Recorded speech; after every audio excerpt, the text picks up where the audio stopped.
Why go ahead with this decision if it is simply a token gesture?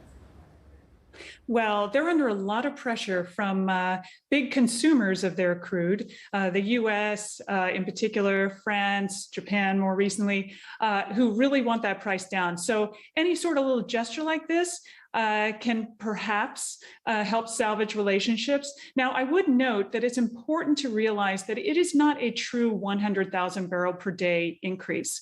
That is sort of spread across all the OPEC members. There are only two members who have an ability to actually increase crude at this point. It's the Saudis and the UAE. So when you think about S&P Global Commodity Insights number around this 100,000 barrel per day, it's actually 34,000 barrels per day in our eyes. It's 26,000 barrels per day from the Saudis. It's 8,000 from the UAE. When you talk about the spare capacity, we are on a knife edge now. With this, even though it's a small amount, it's still more capacity being used.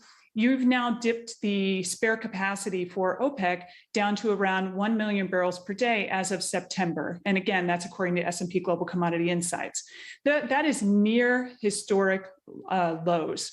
And you also need to talk about things like sustainability. And by that, I mean, can you sustain production at these levels? And the sustainable level for this group at this point is only about, with the current 1 million BD spare capacity, that equates to only about 400,000 barrels per day sustainable level. So there are a lot of moving parts to what seems to be at first a very simple quota number. Right. And that makes the market very tight.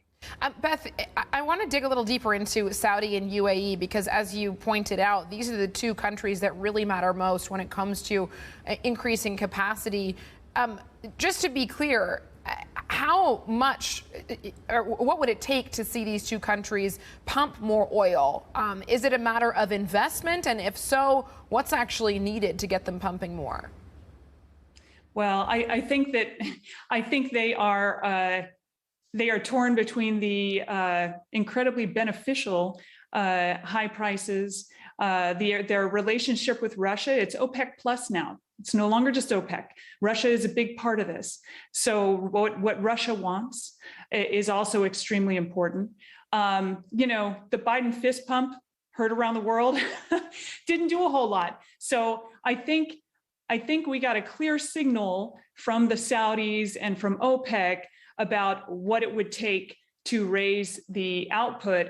And that is not the unhappiness necessarily of the Western folks.